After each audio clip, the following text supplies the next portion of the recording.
India और Latin America Caribbean यानी LAC के बीच जो रिलेशन दिख रहा है उसका कोर पॉइंट सिर्फ ट्रेड बढ़ाना नहीं है। रियल पॉइंट है रिस्क को तोड़ना। ट्रेड डाइवर्सिफिकेशन का सिंपल मतलब है एक ही रीजन पर ज्यादा डिपेंड ना रहना। सोचो जरा, अगर इंडिया अपनी ऑयल नीड का बड़ा हिस्सा सिर्फ मिडिल ईस्ट से ले और वहां वॉर, शिपिंग डिसरप्शन या प्राइस स्पाइक हो जाए तो इंडिया की इकोनॉमी तुरंत प्रेशर में आ सकती है। इसीलिए स्लाइड का पहला आइडिया ये है कि एलएसी के साथ रिलेशन इकोनॉमिक इंश्योरेंस की तरह काम करता है। ब्राजील, कोलंबिया और मेक्सिको से हैवी क्रूड प्रोक्योरमेंट दिखाया गया है। ये बताता है कि इंडिया अपनी एनर्जी बास्केट को जियोग्राफिकली स्प्रेड कर रहा है। देखो, जब सोर्स अलग अलग होते हैं तो बार्गेनिंग पावर भी बढ़ती है और शॉक का इम्पैक्ट कम होता है। सिंपल है। मैप में जो मैरिटाइम रूट्स दिख रहे हैं, पनामा कनाल और केप ऑफ गुड होप के थ्रू, वो एक और चीज समझाते हैं। जियो इकोनॉमिक्स का मतलब होता है ज्योग्राफी को इकोनॉमिक स्ट्रैटेजी के लिए यूज करना। डिस्टेंस सिर्फ किलोमीटर का इशू नहीं होता। डिस्टेंस का मतलब freight cost, insurance cost, transit risk, चोट पॉइंट रिस्क सब होता है। तो इंडिया एलएसी कॉरिडोर का मतलब है कि इंडिया अपनी सप्लाई लाइंस को रीडिजाइन कर रहा है। ये एक पैसिव ट्रेड रिलेशन नहीं, बल्कि प्लान ट्रेड आर्किटेक्चर है। समझ आया? अब फूड सिक्योरिटी नेक्सस पर आओ। स्लाइड सोयाबीन ऑयल और सनफ्लावर ऑयल की बात करती है, स्पेशली अर्जेंटीना और ब्राजील से। इसका मतलब ये नहीं कि एडिबल ऑयल बस एक कंज्यूमर आइटम है। नहीं, बिल्कुल नहीं। एडिबल ऑयल इंडिया में इन्फ्लेशन, हाउस होल्ड बजट और पॉलिटिकल स्टेबिलिटी से लिंक्ड होता है। जब कुकिंग ऑयल महंगा होता है, उसका इफेक्ट पुअर और मिडिल क्लास दोनों पर पड़ता है। तो अगर India stable edible oil supply secure करता है, तो वो सिर्फ इंपोर्ट नहीं कर रहा, बल्कि डोमेस्टिक इन्फ्लेशन को बफर कर रहा है। इसीलिए स्लाइड में मैक्रो इकोनॉमिक इन्फ्लेशन टारगेट्स का लिंक दिया गया है। अब सप्लाई चेन ऑप्टिमाइजेशन का पॉइंट और डीप है। Localised shipping logistics, tariff rationalisation और जॉइंट वेंचर रिफाइनिंग का मतलब है रॉ इंपोर्ट करके बस खत्म नहीं। इंडिया चाहता है कि सप्लाई लाइन के बीच में भी वैल्यू एडिशन हो।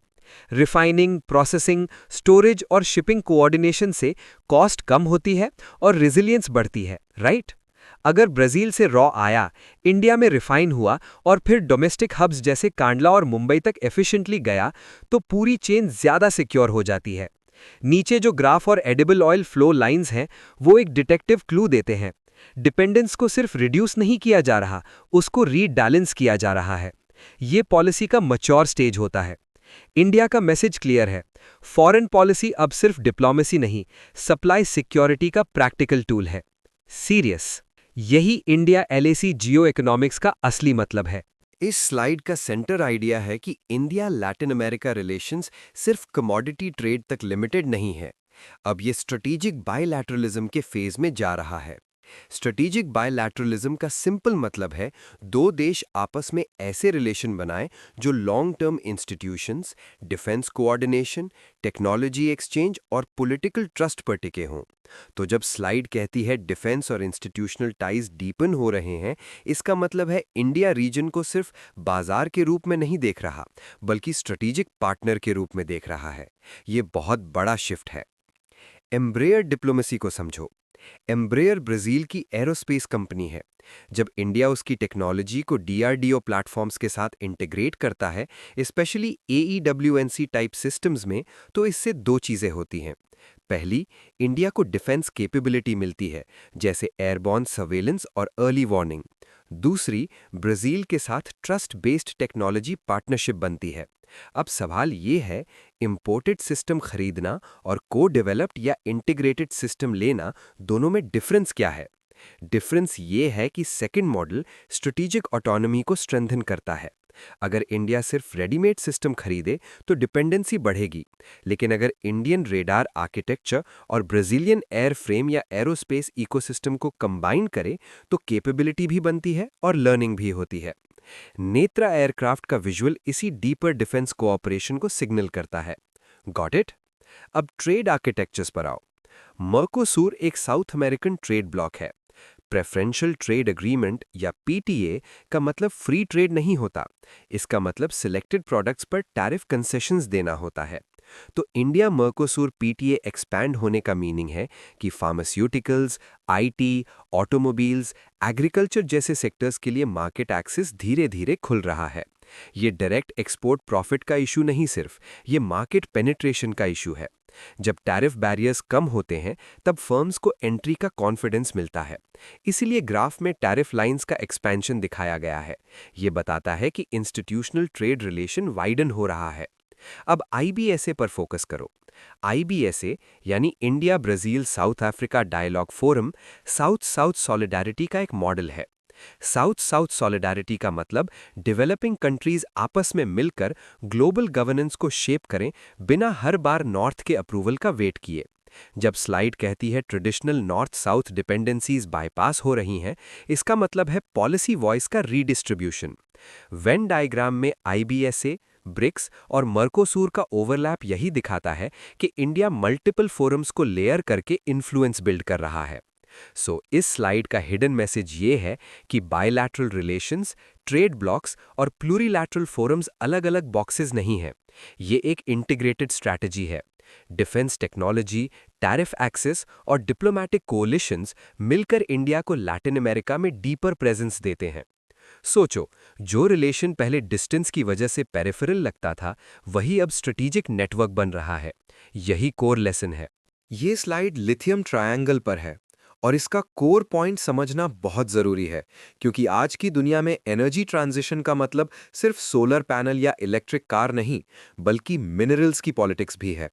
क्रिटिकल मिनरल जियोपॉलिटिक्स का सिंपल मतलब है वो मिनरल्स जो मॉडर्न इंडस्ट्री के लिए एसेंशियल हैं, उनका कंट्रोल किसके पास है और कौन उन तक सिक्योर एक्सेस बना सकता है। लिथियम उनमें से सबसे इंपॉर्टेंट है, क्योंकि EV batteries, energy storage systems और क्लीन टेक्नोलॉजी वैल्यू चेन उस पर डिपेंड करती है। तो जब स्लाइड कहती है बैटरी रॉ मटेरियल सिक्योर करने हैं, उसका मतलब है इंडिया फ्यूचर इंडस्ट्री का फाउंडेशन सिक्योर करना चाहता है। लिथियम ट्रायंगल का मतलब अर्जेंटीना, बोलिविया और चिले का वो जोन जहां दुनिया के बहुत बड़े लिथियम रिजर्व्स कॉन्सेंट्रेटेड हैं। स्लाइड में 54% ग्लोबल रिजर्व्स का पॉइंट दिया गया है। इसका स्ट्रेटेजिक मीनिंग क्या हुआ? मतलब जो रीजन इस रिजर्व बेल्ट के साथ ड्यूरेबल रिलेशन बनाएगा, वो क्लीन एनर्जी इकोनॉमी में स्ट्रॉन्गर पोजीशन ले सकता है। अब सोचो, अगर इंडिया ईवी अडॉप्शन बढ़ाए लेकिन बैटरी इनपुट के लिए बाहर के प्रोसेसिंग नेटवर्क्स पर डिपेंडेंट रहे, तो क्या वो ट्रूली सिक्योर होगा? नहीं, बिल्कुल नहीं। ईवी ट्रांजिशन तभी मीनिंगफुल है जब अपस्ट्रीम रॉ मटेरियल एक्सेस भी सिक्योर हो। इसलिए काबिल का मेंशन बहुत इंपॉर्टेंट है। काबिल यानी खनिज विदेश इंडिया लिमिटेड एक स्टेट लेड व्हीकल है। स्टेट लेड इन्वेस्टमेंट का मतलब गवर्नमेंट बैक्ड अप्रोच, जहां देश खुद फॉरेन मिनरल एसेट्स में स्टेक, एक्सप्लोरेशन राइट्स या पार्टनरशिप सिक्योर करे। ये प्राइवेट कंपनी के ऑर्डिनरी कमर्शियल डील से अलग होता है। इसमें स्ट्रेटेजिक पेशेंस होती है। काबिल के through India direct equity partnerships और एक्सप्लोरेशन राइट्स लेना चाहता है। इससे सप्लाई चेन वल्नरेबिलिटी कम होती है। वल्नरेबिलिटी का मतलब वो कमजोर पॉइंट जहां किसी और देश, कंपनी या रूट के फेलियर से पूरी चेन डिस्टर्ब हो सकती है। मैप में सलार दे उयूनी, सलार दे आटाकामा और सलार दे आरिजारो जैसे जोन्स दिख रहे हैं। ये विजुअल क्लू है कि जियोलॉजी और डिप्लोमेसी अब एक दूसरे से जुड़े हुए हैं। नीचे जो सप्लाई चेन मॉडल है, उसमें upstream asset acquisition, midstream processing और डाउनस्ट्रीम सेल मैन्युफैक्चरिंग का फ्लो दिखाया गया है। अपस्ट्रीम का मतलब रिसोर्स सोर्स पर कंट्रोल या एक्सेस। मिडस्ट्रीम का मतलब केमिकल प्रोसेसिंग और रिफाइनिंग। डाउनस्ट्रीम का मतलब बैटरी सेल्स और फाइनल मैन्युफैक्चरिंग। समझ आया? अगर इंडिया सिर्फ अपस्ट्रीम तक लिमिटेड रहे तो वैल्यू एडिशन दूसरे ले जाएंगे। अगर तीनों लेयर्स कनेक्ट करे तब स्ट्रेटेजिक गेन मिलता है। बैटरी रिसाइकलिंग का एरो भी बहुत मीनिंगफुल है। ये बताता है कि लॉन्ग टर्म सिक्योरिटी सिर्फ फ्रेश माइनिंग से नहीं, सर्कुलर इकोनॉमी से भी आती है। मतलब जो बैटरी यूज हो चुकी है, उसमें से लिथियम और दूसरे मेटल्स रिकवर करके दोबारा सिस्टम में लाना। स्लाइड का रियल लेसन ये है, एनर्जी ट्रांजिशन को क्लाइमेट स्टोरी समझकर मत देखो। ये industrial strategy, foreign policy, technology policy और जियोपॉलिटिकल कंपटीशन का कंबाइंड फील्ड है। इंडिया लिथियम ट्रायंगल में एक्सेस इसलिए ढूंढ रहा है क्योंकि फ्यूचर मोबिलिटी की रेस रॉ मटेरियल से ही शुरू होती है। एग्जैक्टली। ये स्लाइड कैरिबियन बेसिन को एक छोटे रीजन के रूप में नहीं, बल्कि मल्टी लेयर्ड स्ट्रेटेजिक स्पेस के रूप में देखने को बोलती है। पहली नज़र में लग सकता है कि कैरिबियन इंडिया के लिए बहुत दूर है और लिमिटेड इंपॉर्टेंस रखता होगा, लेकिन ज़रा सोचो, किसी रीजन की इंपॉर्टेंस सिर्फ उसके साइज से होती है या उसकी लोकेशन, फाइनेंस नेटवर्क्स, इंस्टीट्यूशंस और डायस्पोरा लिंक से भी? बस यही स्लाइड का मेन पॉइंट है। कैरिबियन स्ट्रेटेजिक वेक्टर का मतलब है इंडिया इस रीजन को एक कनेक्टर जोन के रूप में यूज कर रहा है, जहां हिस्ट्री, डिप्लोमेसी, फाइनेंस और क्लाइमेट पॉलिटिक्स सब मिलते हैं। ऑफशोर फाइनेंशियल हब्स का पॉइंट समझो। केमन आइलैंड्स, बहामास जैसी जुरिस्डिक्शंस को स्लाइड इनडायरेक्टली कनेक्ट करती है। ऑफशोर फाइनेंशियल हब का सिंपल मतलब ऐसे फाइनेंशियल सेंटर्स जो cross border capital routing, tax structuring, maritime registration और लीगल इनकॉर्पोरेशन के लिए यूज होते हैं। इसका मतलब ये नहीं कि सब कुछ इल्लीगल होता है, नहीं। इसका मतलब है ग्लोबल फाइनेंस की एक लेयर्ड आर्किटेक्चर होती है। इंडिया अगर कैरिबियन जुरिस्डिक्शंस के साथ स्मार्टर एंगेजमेंट करे तो FDI routing, tax information exchange और फाइनेंशियल ट्रांसपेरेंसी में फ़ायदा मिल सकता है।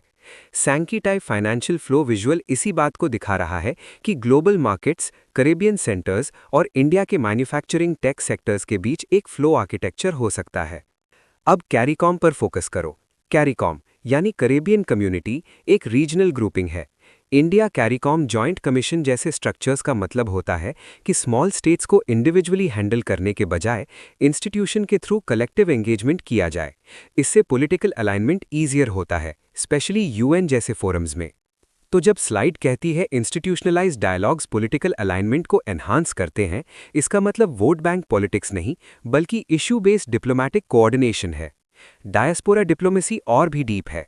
इंडेंचर्ड लेबर लेगेसी का मतलब 19th सेंचुरी में इंडिया से वर्कर्स को कैरिबियन प्लांटेशंस में ले जाया गया था। आज Guyana, Trinidad and Tobago, Suriname जैसे प्लेसेस में इंडियन ओरिजिन कम्युनिटीज कल्चरल और पॉलिटिकल कैपिटल का सोर्स हैं। कल्चरल कैपिटल का सिंपल मतलब trust, familiarity, language, memory, rituals, business linkages और आइडेंटिटी बेस्ड गुडविल। मैप में कैलकाटा से कैरिबियन माइग्रेशन रूट्स दिखाए गए हैं। ये विजुअल याद दिलाता है कि हिस्ट्री डेड नहीं होती, फॉरेन पॉलिसी उसे प्रेजेंट एसेट में बदल सकती है, राइट? अब क्लाइमेट एडवोकेसी का पॉइंट। बहुत से कैरिबियन स्टेट्स सी लेवल राइज के थ्रेट में हैं। क्लाइमेट वल्नरेबिलिटी इंडेक्स का बार चार्ट दिखाता है कि कुछ island societies existential pressure feel कर रही हैं। इंडिया यहां सिर्फ सिंपैथी नहीं दिखा रहा। को डेवलपिंग मिटिगेशन स्ट्रैटेजीज का मतलब है अडैप्टेशन, रेजिलियंस और क्लाइमेट जस्टिस की शेयर्ड पॉलिटिक्स। इससे इंडिया ग्लोबल साउथ का रिलायबल पार्टनर दिखता है। स्लाइड का हिडन फ्रेमवर्क ये है, कैरिबियन इंडिया के लिए एक साथ financial gateway, diplomatic कोalition space, historical bridge और क्लाइमेट पार्टनरशिप जोन है। देखो, दूरी के बावजूद रेलेवेंस कैसे बनती है। ज्योग्राफी से ज़्यादा इंपॉर्टेंट होता है नेटवर्क्स का डिज़ाइन। ये स्लाइड ओशियानिया को एक रिमोट टूरिस्ट रीजन की तरह नहीं, बल्कि इंडो पैसिफिक पावर पॉलिटिक्स के एक्टिव थिएटर की तरह देखने को बोलती है। इंडो पैसिफिक नेवल पेरिफेरी का सिंपल मतलब है वो आउटर मैरिटाइम बेल्ट जहां से मेजर सी लेन्स, नेवल एक्सेस और स्ट्रेटेजिक इन्फ्लुएंस शेप होते हैं। ओशियानिया के स्मॉल आइलैंड स्टेट्स छोटे ज़रूर हैं, लेकिन उनके अराउंड जो ओशन स्पेस है उसका स्ट्रेटेजिक वैल्यू बहुत बड़ा है। सोचो ज़रा, अगर किसी एक्सटर्नल पावर को पैसिफिक आइलैंड्स में डिफेंस फुटहोल्ड मिल जाए तो shipping routes, surveillance grids, submarine paths और वाइडर बैलेंस ऑफ पावर सब पर असर पड़ेगा। इसीलिए slide counter balancing hegemonic shifts की बात करती है। हेजेमोनिक शिफ्ट का मतलब रीजन में डोमिनेंट इन्फ्लुएंस का बदलना। अब स्ट्रेटेजिक डिनाइल को समझो। स्ट्रेटेजिक डिनाइल का मतलब वॉर करना नहीं होता। इसका मतलब होता है किसी राइवल को ऐसे पोजीशन लेने से रोकना जो बाद में उसको मिलिट्री या पॉलिटिकल एडवांटेज दे दे। स्लाइड चाइनीज सिक्योरिटी पैक्ट्स जैसे सोलोमन आइलैंड्स एग्जाम्पल का मेंशन करती है। यहाँ इंडिया का कंसर्न डायरेक्ट टेरिटोरियल नहीं, बल्कि रीजनल बैलेंस है। अगर एक्सटर्नल मिलिट्री फुटप्रिंट बढ़ता है तो एसएलओसी यानी सी लाइंस ऑफ कम्युनिकेशन पर प्रेशर बढ़ सकता है। एसएलओसी का मतलब वो मैरिटाइम रूट्स जिनके थ्रू ऑयल, गुड्स और ट्रेड फ्लो होता है। इंडिया की इकोनॉमी सी बॉन्ड ट्रेड पर डिपेंड करती है, इसलिए पैसिफिक पेरिफेरी भी इनडायरेक्टली इंडिया के इंटरेस्ट में आता है। समझ आया? अब सेकेंड हाफ और भी इंपॉर्टेंट है, मैरिटाइम डोमेन अवेयरनेस या एमडीए। एमडीए का मतलब समुद्र में क्या हो रहा है, कहाँ हो रहा है और किस इंटेंट से हो रहा है, इसकी रियल टाइम या near real time understanding. Satellite imagery, coastal radar, white shipping data, AIS signals और लोकल आइलैंड इनपुट्स मिलकर पिक्चर बनाते हैं। स्लाइड में IFC-IOR गुरुग्राम का मेंशन है। ये इंफॉर्मेशन फ्यूजन सेंटर है जहां डिफरेंट डेटा स्ट्रीम्स को कंबाइन करके एक्शनेबल इंटेलिजेंस बनाई जा सकती है। एक्शनेबल इंटेलिजेंस का सिंपल मतलब ऐसी इंफॉर्मेशन जिसे देखकर तुरंत डिसीजन लिया जा सके। विजुअल में illegal fishing detection, naval vessel tracking और डिजास्टर वार्निंग 3 आउटपुट्स दिख रहे हैं। ये बहुत रिवीलिंग है। इसका मतलब MDA सिर्फ मिलिट्री टूल नहीं है, ये सिक्योरिटी, इकोनॉमी और ह्यूमैनिटेरियन रिस्पांस तीनों का टूल है। रेडार चार्ट जो बिफोर और आफ्टर इंटीग्रेशन कैपेबिलिटी कंपेयर करता है, वो बताता है कि डेटा शेयरिंग से रिस्पांस टाइम, कवरेज एरिया और आइडेंटिफिकेशन एक्यूरेसी इंप्रूव होती है। देखो, इंटेलिजेंस शेयरिंग का रियल वैल्यू तब होता है जब स्कैटर्ड इन्फॉर्मेशन एक कोहेरेंट मैरीटाइम पिक्चर में बदल जाए। लेफ्ट साइड का रेड सर्कल्ड ओशन मैप और ब्लू पेट्रोल वेक्टर्स एक वार्निंग दे रहे हैं। मैरीटाइम स्पेस को इग्नोर करोगे तो एडवर्सेरियल प्रेजेंस साइलेंटली ग्रो करेगी। तो स्लाइड का फाइनल मैसेज ये है कि इंडिया को ओशियानिया में विजिबल बेस बिल्डिंग के थ्रू नहीं, बल्कि नेटवर्क्ड अवेयरनेस, ट्रस्टेड पार्टनरशिप्स और स्ट्रेटेजिक डिनाइल के थ्रू रोल प्ले करना है। यानी इन्फ्लुएंस का मॉडर्न फॉर्म हर जगह ट्रूप्स भेजना नहीं, बल्कि इंफॉर्मेशन आर्किटेक्चर कंट्रोल करना भी है। बिल्कुल ठीक। ये स्लाइड फिपिक पर है। फिपिक का फुल फॉर्म है forum for India Pacific islands cooperation. Simple language में बोलो तो ये इंडिया और पैसिफिक आइलैंड कंट्रीज के बीच एक डिप्लोमैटिक प्लेटफॉर्म है। लेकिन सिर्फ मीटिंग प्लेटफॉर्म समझना गलती होगा। स्लाइड का कोर आइडिया ये है कि फिपिक इंडिया के लिए एक इंस्टीट्यूशनल कॉन्डुइट है, यानी एक स्ट्रक्चर्ड चैनल जिसके थ्रू इंडिया पैसिफिक आइलैंड्स के साथ रेगुलर, विजिबल और इशू बेस्ड एंगेजमेंट करता है। इंटरनेशनल पॉलिटिक्स में इंस्टीट्यूशंस का काम ट्रस्ट को रूटीन बनाना होता है। जब कॉन्टैक्ट एडहॉक होता है, रिलेशन वीक रहता है। जब समिट, ग्रांट्स, ऑफिस, ट्रेनिंग और प्रोजेक्ट्स एक सिस्टम बना देते हैं, तब पार्टनरशिप ड्यूरेबल होती है। हाई लेवल एंगेजमेंट्स का मतलब समिट डिप्लोमेसी। फिजी, जयपुर और पपुआ न्यू गिनी जैसे समिट रेफरेंसेस इसी कंटिन्यूटी को दिखाते हैं। समिट डिप्लोमेसी का प्रैक्टिकल वैल्यू क्या है? ये स्मॉल आइलैंड स्टेट्स को सिग्नल देता है कि इंडिया उनको मार्जिनल या फॉरगॉटन स्पेस नहीं मानता। डिप्लोमैटिक विजिबिलिटी खुद एक स्ट्रेटेजिक रिसोर्स है। स्मॉल स्टेट्स अक्सर कंप्लेन करते हैं कि ग्रेट पावर्स उन्हें सिर्फ तब याद करते हैं जब कंपटीशन इंटेंस हो। इंडिया अगर अर्ली और रिस्पेक्टफुल एंगेजमेंट करे तो गुडविल बिल्ड होती है। Make sense? अब सोशो इकोनॉमिक ग्रांट्स पर आओ। ग्रांट्स का मतलब डेट नहीं। यही स्लाइड का सेटल कॉन्ट्रास्ट है। कस्टमाइज्ड कैपेसिटी बिल्डिंग फंड्स का मतलब प्रोजेक्ट्स लोकल नीड के हिसाब से बने, ना कि लेंडर के स्ट्रेटेजिक ट्रैप के हिसाब से। कैपेसिटी बिल्डिंग का सिंपल मतलब स्किल्स, सिस्टम्स और इंस्टीट्यूशंस को स्ट्रांग बनाना। एग्जाम्पल के लिए डिप्लोमैट्स की ट्रेनिंग, हेल्थ सपोर्ट, एजुकेशन या IT सिस्टम्स। बार चार्ट में हेल्थ, एजुकेशन, IT और रिन्यूएबल एनर्जी असिस्टेंस का राइज दिखाया गया है। इससे क्लियर होता है कि इंडिया का मॉडल सेक्टोरल डाइवर्सिफिकेशन पर बेस्ड है, ना कि एक सिंगल फ्लैगशिप लोन पर। सबसे इंपॉर्टेंट पॉइंट टेक्नोलॉजिकल डिप्लोमेसी है। Solar energy networks, desalination plants और इंफॉर्मेशन टेक्नोलॉजी सेंटर्स का जिक्र बताता है कि इंडिया आइलैंड्स की रियल प्रॉब्लम समझ रहा है। पैसिफिक आइलैंड्स के लिए fresh water scarcity, energy cost और कनेक्टिविटी जेन्युइन इश्यूज हैं। इसलिए डिमांड ड्रिवन मॉडल का मतलब है पहले लोकल नीड देखो, फिर सोल्यूशन दो। राइट साइड विजुअल में community solar microgrid, local job creation और मॉड्यूलर डिसैलिनेशन प्लांट दिखाया गया है। ये सॉवरेन ओनरशिप के एरोज के साथ दिखाया गया है, जो बहुत मीनिंगफुल है। इसका मतलब प्रोजेक्ट होस्ट कंट्री के कंट्रोल में रहे। और उसके सामने under utilised deep water port, sovereign debt और एक्सटर्नल इक्विटी कंट्रोल की इमेज एक क्लियर कॉन्ट्रास्ट क्रिएट करती है। स्लाइड बोल रही है कि इंडिया अपने मॉडल को डेट ट्रैप फाइनेंसिंग से अलग दिखाना चाहता है। यहां फॉरेन पॉलिसी का मॉरल क्लेम भी है और स्ट्रेटेजिक क्लेम भी। मॉरल क्लेम ये कि डेवलपमेंट रिस्पेक्टफुल होना चाहिए। स्ट्रेटेजिक क्लेम ये कि रिस्पेक्टफुल मॉडल से ड्यूरेबल इन्फ्लुएंस मिलता है।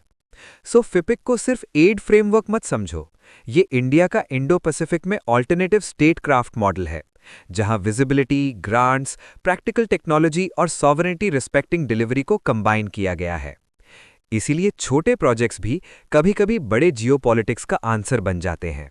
ये slide small island developing states यानी SIDS के थ्रू इंडिया की क्लाइमेट डिप्लोमेसी को समझाती है। SIDS का मतलब ऐसे छोटे आइलैंड देश जो साइज में स्मॉल हैं रिसोर्सेज लिमिटेड हैं और क्लाइमेट चेंज के इम्पैक्ट्स के लिए डिसप्रोपोर्शनेट तरीके से एक्सपोज्ड हैं। Sea level rise, cyclone intensity, coastal erosion और इंफ्रास्ट्रक्चर फ्रेजिलिटी इनके लिए एब्स्ट्रैक्ट एनवायरमेंटल इशू नहीं, सर्वाइवल इशू है। इसीलिए स्लाइड सर्वाइवल इम्पेरेटिव शब्द यूज करती है। सर्वाइवल इम्पेरेटिव का सिंपल मतलब वो बेसिक ज़रूरत जिसके बिना देश की नॉर्मल लाइफ और लॉन्ग टर्म एग्जिस्टेंस दोनों खतरे में पड़ जाएं। अब क्लाइमेट सॉलिडारिटी को समझो। क्लाइमेट सॉलिडारिटी का मतलब सिर्फ कॉन्फ्रेंस में सपोर्ट स्टेटमेंट देना नहीं, इसका मतलब है दूसरे वल्नरेबल स्टेट्स के थ्रेट को अपना शेयर्ड पॉलिटिकल कॉज बनाना। जब इंडिया सी लेवल राइज को इंटरनेशनल सिक्योरिटी थ्रेट के रूप में फ्रेम करता है, तो वो क्लाइमेट को एनवायरमेंट मिनिस्ट्री तक लिमिटेड नहीं रख रहा। वो कह रहा है कि climate displacement, disaster burden, food insecurity और इंफ्रास्ट्रक्चर कोलैप्स ग्लोबल स्टेबिलिटी को अफेक्ट करेंगे। ये फ्रेमिंग इंपॉर्टेंट है क्योंकि सिक्योरिटी लैंग्वेज से इशू को ज्यादा अर्जेंसी और डिप्लोमेटिक अटेंशन मिलती है। समझ आया? रेजिलियंस फाइनेंसिंग नेक्स्ट की टर्म है। रेजिलियंस का मतलब शॉक के बाद टूट न जाना, बल्कि अडेप्ट करके टिकना। तो रेजिलियंस फाइनेंसिंग का मतलब ऐसे फंड्स जो coastal protection, stronger housing, elevated roads, drainage systems और डिजास्टर रेडी पब्लिक यूटिलिटीज में लगाए जाएं। स्लाइड के लेफ्ट विजुअल में vulnerability to sea level rise और मल्टीलैटरल फंडिंग एलोकेशन का रिलेशन दिखाया गया है। इसका डीपर मैसेज ये है कि इंडिया अपनी एड को सिंबॉलिक में ही वल्नरेबिलिटी सेंसिटिव दिखाना चाहता है। फीजी, मालदीव्स और वनुआतु जैसे एग्जाम्पल्स इसीलिए इंपॉर्टेंट हैं। अब डिजास्टर रिलीफ और आइरिस इनिशिएटिव। HADR यानी humanitarian assistance and disaster relief का मतलब साइक्लोन या इमरजेंसी के वक्त रैपिड रिस्पॉन्स। स्लाइड में 48 आवर मोबिलाइजेशन टाइमलाइन और C-17 डिप्लॉयमेंट का विजुअल ये बताता है कि क्राइसिस के मोमेंट पर स्पीड डिप्लोमेसी का पार्ट बन जाती है। फॉरेन पॉलिसी कभी कभी स्पीच से नहीं, रिस्पॉन्स टाइम से जज होती है। एग्जैक्टली आइरिस यानी infrastructure for resilient island states CDRI के अंडर एक फ्रेमवर्क है। CDRI का मतलब coalition for disaster resilient infrastructure. इस फ्रेमवर्क में रिस्क असेसमेंट, कैपेसिटी बिल्डिंग और इंजीनियरिंग इंटरवेंशन 3 लिंक्ड स्टेजेस दिखाए गए हैं। ये बहुत स्मार्ट डिजाइन है। पहले सैटेलाइट डेटा और लोकल मैपिंग से रिस्क समझो, फिर लोकल इंजीनियर्स को ट्रेन करो, फिर cyclone resistant housing, public utilities और एलिवेटेड कोस्टल रोड्स बनाओ। राइट विजुअल इसी इंटीग्रेटेड लूप को दिखाता है। सो स्लाइड का रियल आर्गुमेंट ये है कि इंडिया SIDS के साथ क्लाइमेट डिप्लोमेसी को मॉरल सिंपैथी के रूप में नहीं, प्रैक्टिकल सॉलिडारिटी के रूप में पेश कर रहा है।